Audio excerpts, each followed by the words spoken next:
Socks, ये है मिट्टी मेरे देश की। अरे मेरे देश की मिट्टी ने हमें क्या कुछ नहीं दिया, रोजगार दिया, अनाज दिया और विभिन्न प्रांतों के लोगों को एकजुट भी किया। और तो और इस मिट्टी ने हमें होनार कुंभार भी दिया। शाक्स, भारत की मिट्टी दुनिया में सबसे उपजाऊ मिट्टी मानी जाती है। इसमें वो पोषक तत्व है जो हमें कई जानलेवा बीमारियों से बचाती है। इसलिए हमारे पूर्वज सनातन काल से इन्हीं मिट्टी के बर्तनों में खाना बनाते आए हैं। लेकिन समय के साथ साथ हम एल्यूमिनियम इत्यादि के बर्तनों का प्रयोग करने लग गए और इससे हमारे कुम्हारों का रोजगार चला गया और हमसे हमारे मिट्टी के बर्तन। लेकिन एल्यूमिनियम के बर्तनों में हमारे मिट्टी के बर्तनों जैसी खूबी कहाँ। शाक्स स्वदेशी ब्लेसिंग्स एक आर्टिसनल किचन वेयर और होम डेकोर ब्रांड है जो मिट्टी के बर्तनों को आपकी जीवन शैली से जोड़ता है। आपकी हर किचन नीड के लिए हमारे पास प्रोडक्ट अवेलेबल है, चाहे वो तवा हो, पतीला हो, हांडी हो या और भी कुछ हो। और तो और हमारे पास कुछ ऑप्शंस मार्बल और वुडन हैंडीक्राफ्ट में भी हैं। हमने अब तक भारत और 25 दूसरे देशों में 20,000 से अधिक प्रोडक्ट्स डिलीवर किए हैं। हमारा विजन है स्वदेशी ब्लेसिंग्स को एक फ्यूचर हाउसहोल्ड ब्रांड बना करके ग्लोबल प्लेटफॉर्म की अपनी अलग पहचान बनाना, होटल्स की एक बड़ी कम्युनिटी बनाना और रूरल आर्ट डेवलपमेंट में कंट्रीब्यूट करना। तो शाक्स, इस लुप्त होती हुई कला को बचाने के लिए और हमारे देश की मिट्टी को आप सभी से जोड़ने के लिए हम लेकर आए हैं स्वदेशी ब्लेसिंग। इस विजन को पाने के लिए हम आपसे 50 लाख चाहते हैं 5% इक्विटी के बदले। नमस्ते शाक्स, हम स्वदेशी ब्लेसिंग्स के को founders myself Madhavi Paliwal, Sunita Vyas, Dattatreya व्यास।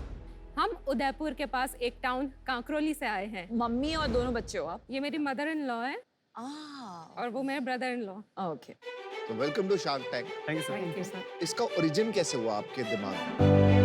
कोविड के समय मम्मी हमें मिट्टी के बर्तनों में ही खाना खिला रही थी। हमने कहा कि मम्मी जो आप खाना इनमें पकाती है हमें वैसा स्वाद कहीं नहीं आता है। तब मम्मी ने कहा कि हमारे कुम्हार अपने आसपास ही रहते हैं, उनसे मिलते हैं, उनसे देखते हैं, उनसे बात करते हैं। तब हम उनके पास गए तो कोविड का समय चल रहा था तो उनकी आर्थिक परिस्थिति सही नहीं थी।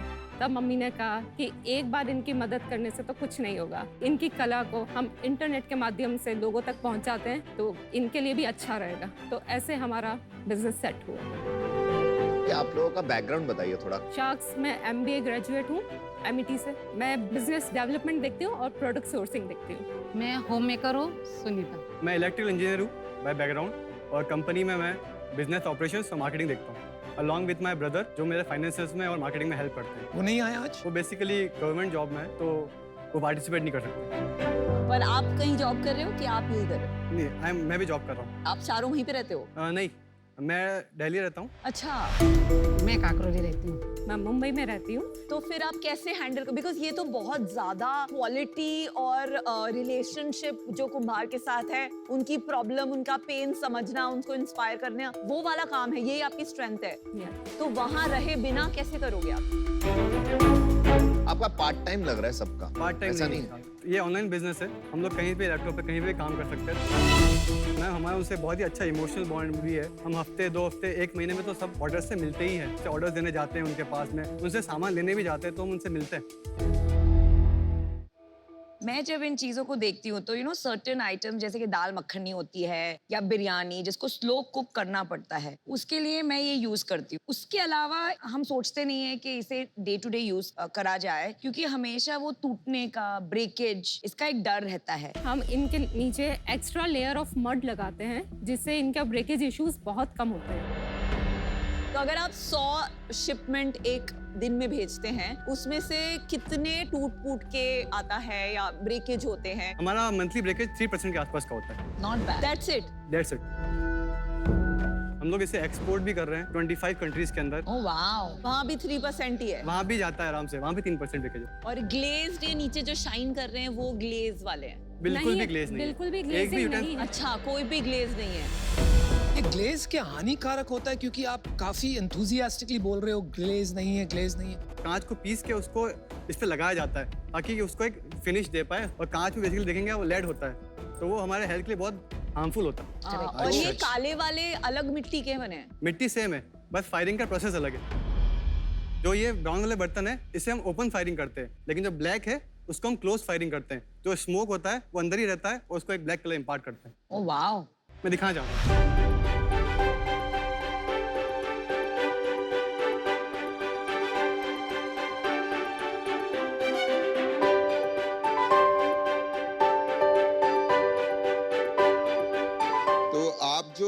बनाते हैं वो जो बाजार में मिलते हैं उसमें कोई फर्क है? जो रोड साइड मिलते हैं वो डाई मेड होते हैं और वो कहाँ से मिट्टी लेकर आ रहे हैं वो हमें नहीं पता है। ये क्ले कहीं बिकता है कि ये कहीं से रिवर के कॉर्नर से लाना पड़ता है या कुछ? नहीं खरीदते नहीं हो, वो उनके गांव के पास ही है तो वो वहाँ से ही लेकर आ रहे हैं। आपको लगता है कि लोग अभी भी इस पे जाना चाहते हैं? बिल्कुल शाक, कोविड के बाद एक बहुत अच्छा ट्रांजिशन आया है, लोग वापस अपनी हेल्थ पे ध्यान देना शुरू कर रहे हैं। तो आप कह रहे हो अभी तक हम अनहेल्दी था वो जो यूटेंसिल जिसमें हम खाते हैं? एल्यूमिनियम के बर्तनों में आप खाना पकाते हैं और 2 साल बाद अगर आप उसको वेट करेंगे तो आप देखेंगे एल्यूमिनियम का जो बर्तन है उसका वेट कम हो जाता है, हाँ जी। बिकॉज जो एल्यूमिनियम है ओवर द पीरियड आपके खाने के साथ मिलता जाता है। तो आप कुछ कर रहे हैं ये अवेयरनेस क्रिएट करने के लिए, जो लोग उठ के आपकी बात को सुने? नहीं शाक, अभी हम मार्केटिंग नहीं कर पा रहे क्योंकि हमारे पास थोड़ा कैश क्रंच है। जब तक वो नहीं करोगे ना आप, तब तक इसका मार्केट बनना बहुत मुश्किल है। शाक, इसलिए हम यहाँ पे आए हैं, हमें कुछ फंड्स चाहिए मार्केटिंग करने के लिए बात। तो आप अपना थोड़ा बिजनेस के बारे में बता दीजिए, अपने नंबर्स बता दो। हमने 2020 से स्टार्ट किया था, तो उस साल हमारा रेवेन्यू था 2020 और 21 में 30 लाख। 21-22 में हमने किया है 1.8 CR का, वाह, वाह वेल डन। और अभी तक हम लोग इस फाइनेंशियल में 1.2 CR का कर चुके हैं। वाह और हमारे प्रोजेक्शंस हैं 3.6 CR के। With zero marketing. Zero marketing, only हम लोग मार्केट प्लेस पे कर रहे हैं और कहीं नहीं कर रहे हैं। तो सबसे ज्यादा क्या बिकता है आपका? सबसे ज्यादा शाक हमारा ये फ्राइंग पैन बिकता है। तो आपका एवरेज प्रोडक्ट प्राइस क्या होगा? इन इंडिया 900 और एक्सपोर्ट में $95। 900 का अगर आप बेचते हो तो आर्टिजन को कितना देते हो, मार्केटिंग में कितना खर्चते हो, पैकेजिंग में कितना खर्चते इंडिया में ग्रॉस मार्जिन है वो 60% का है, जो 40% गया वो प्रोडक्ट में गया, 60% में जो बचा उसमें 18% शिपिंग कॉस्ट गई, 5% आपकी पैकेजिंग कॉस्ट गई, उसके बाद 12% आपका मार्केट प्लेस का फीस गया और 10% आपका हमारी जो एक्विजिशन कॉस्ट आती है वो। तो बचा कितना अपने परसेंटेज वाइज कितना होता 15% बचता है हमारे पास है as net margin? Net margin, और 20% अगर आप GST रिटर्न्स को भी गिन लें। पिछले महीने कितना किया आपने? 28 लाख। और उसमें प्रॉफिट कितना बचा? हमारा 15% होता है। कुछ 4 लाख बच गया घर में? बिल्कुल शाक। अच्छा अच्छा। तो उसमें से एक्सपोर्ट कितना था? अगर हम रेवेन्यू की बात करें तो 65% एक्सपोर्ट, 35% वही डॉलर। बात। तो That is the secret. It's an advantage right now, आगे जाके प्रॉब्लम है। आपका प्रॉफिटेबिलिटी इस कारण आ रहा है क्योंकि आपका बिजनेस एक्सपोर्ट बिजनेस है। अभी एक्सपोर्ट में इसका मार्केट बनाना कोई देश में और बहुत बड़ी तरह से स्केल करना यहाँ रह के बहुत मुश्किल काम है। मैं कह रहा हूँ कि 65% रेवेन्यू है, हाँ जी हाँ जी। लेकिन प्रोडक्ट का वॉल्यूम है वो 80% इंडिया से, 20% एक्सपोर्ट से। हाँ, बिकॉज प्राइस हाई है ना एक्सपोर्ट का। प्राइस हाई है तो हम 80% लेकिन इंडिया का जो माल है वो तो नुकसान में बेच रहे हो आप। लॉस में नहीं है शाक, हम यहाँ पे भी 20% प्रॉफिट निकाल रहे हैं। नहीं हो ही नहीं सकता।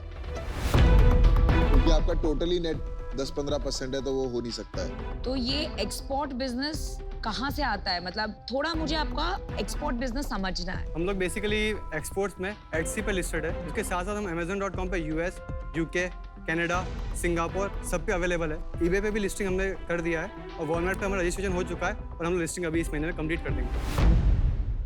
3 करोड़ पर ईयर का business banana with zero marketing without leaving job, मतलब ये कमेंडेबल है। अभी तक हमने 2 साल में कोई भी काम आउटसोर्स नहीं किया। Well done. पर आप तो जॉब करते हो। मैम उसके बाद भी मैं 6-7 घंटे इसमें देता हूँ रोज। बहुत अच्छा। मैंने पिछले 2 साल में एक भी छुट्टी नहीं ली है। वाओ। तो ये इन्वेस्टमेंट आ जाएगा तो आप और आपका भाई दोनों जॉब छोड़ेंगे कि या सिर्फ आप छोड़ेंगे? पहले मैं छोड़ूंगा फिर वो भी छोड़ेंगे। थोड़ा मुझे लगा ब्रांडिंग में आप बेटर कर सकते हैं, आपके प्रोडक्ट पे आपने कहीं भी मार्केटिंग नहीं की हुई है। यहाँ पे एक एच करना चाहिए स्वदेशी ब्रांड। मैं इससे अभी बाहर हूँ इसलिए बिकॉज मुझे लगता है कि आपको कोई और यहाँ पे ऑफर दे पाएगा जो कि आपकी बेटर हेल्प कर पाएगा। But I wish you very best and आप प्लीज हमारे ऑफिस आके हमारे टीम को बताइए कि आपने कैसे किया ये सब। मुझे ये काम बहुत पसंद है जो आप कर रहे हो, कुम्हारों की मदद कर रहे हो, रोजगारी पैदा कर रहे हो। आप में जो अभी मासूमियत है, मेहनत है और मकसद है, लेकिन मार्केट मुझे नहीं दिख रहा है इंडिया में। मैं ये कहूँगा कि अगले 2 साल आप सिर्फ एक्सपोर्ट मार्केट पे फोकस कीजिए, मार्जिन्स वहीं बनेंगे, धंधा वहीं बनेगा, आपको समझ में आएगा और फिर उसको आप इंडिया लेके आएंगे तो एक अलग बात रहेगी। और जो कारण मैंने पहले कहे थे उस वजह से मैं आज आपके साथ नहीं आ पाऊंगा, so I will be out, but I wish you the best और रोजगारी पैदा कीजिए। Good luck. Vinita just one minute come. तो मैं भी आउट हूँ। इंडिया में ना एक लाइन है, कहते हैं आज पूजा कल कोई दूजा। इसमें क्या होता है ना कि आज उसने ये खरीद लिया, कल कोई और खरीद लिया, किसी को पता नहीं रहेगा। तो एक इमोशनल बीइंग बनानी पड़ेगी आपको हर ब्रांड में। अभी जो प्यार हो रहा है वो हो रहा है मिट्टी से, और फिर होगा आपके ब्रांड से, और वो दोनों जब कंबाइन होगा ना तो धमाका हो जाएगा। इसमें मैं और नमिता आपको एक ऑफर देना चाहते हैं। हम आपको देंगे 25 lakh in equity for 5% of the business, 2.5% Namita के लिए, 2.5% मेरे लिए, एंड उसके ऊपर हम आपको देंगे 25 लाख इन डेट, जो at a nominal interest rate of 12% per annum पे हम आपको देंगे। कि एग्जीक्यूशन स्ट्रेंथ सबसे ज्यादा आप में है दत्तात्रेय एज ऑफ नाउ। तो अगर आप वहाँ पे वेयर हाउस है, बेस है, वहाँ पे जाके फुल टाइम इसको में काम नहीं कर सकते, तो हमें कॉन्फिडेंस नहीं आएगा कि ये बिजनेस जिस लेवल पे है उससे नेक्स्ट लेवल पे जा पाएगा, बिकॉज 6-7 घंटे दिन में से नहीं काम चलेगा। The offer is conditional on that. मैं और एक चीज ऐड करना चाहूंगी। तो मेरी एक इन्वेस्टमेंट है रेयर प्लैनेट, तो ये उसके साथ ठीक से जुड़ जाएगा, लेकिन मार्केटिंग बहुत वीक है। प्रोडक्ट पे भी थोड़ा काम करना पड़ेगा, बिकॉज वो जो पैन था, इतना छोटा पैन, इतना हैवी है, तो बड़ा पैन सोचिए। तो वो आप ओपन है ये सब सजेशंस के लिए? बिल्कुल शाकर, हम जैसे कि हमने बोला, हमसे इन्वेस्टमेंट के लिए यहाँ पे नहीं है ये। इन्वेस्टमेंट भी चाहिए, तो हमें आपकी मेंटरशिप भी चाहिए साथ में। तो सोचिए आप क्या करना चाहते हैं अब आप। शाक, हमें 1 मिनट मिलेगा डिस्कस करने के लिए बात। जाइए हाँ जी, प्लीज। हाँ जी। हेलो भैया, ऑफर मिला है। Vinita, But you should have taken. last year we should You should have more taken equity. 10%. No, I'll why tell did you take why. 5%? He's right, because the last कर year रहे हो? sales was 2 crores. Welcome back, guys. हम एक छोटा सा counter offer देना चाहेंगे आपको। अरे हम अभी बोल रहे थे हमने कम मांग ली है। छोटा सा डिफरेंस है, बहुत नहीं है। हम चाहेंगे 25 लाख आप दीजिए 4% इक्विटी के अगेंस्ट के अंदर। नहीं नहीं, भाई अच्छा ऑफर है, मुझे तो लगा नहीं था कि आपको यहाँ पर कोई भी ऑफर मिलेगा। सच कहूँ तो दिल और से हम बात। सच्ची है ना, सेंटिमेंटल वैल्यू से भी थोड़ा दे रहे हैं आपको। Yes or no, guys? Non-negotiable है, साफ दिखती है। ठीक है शाक्स, डील। Awesome. Congratulations. बहुत अच्छी डील मिली आपको। Amazing. Sunita ji, Namita ji and Vinita ji, nice, I love. चलो, thank you, all the best. Thank you so much shark. नाम मिट्टी रखिए, मिट्टी। Okay, thank you. Such a common name, yeah. That's why the most obvious things are not taken. Yeah, yeah.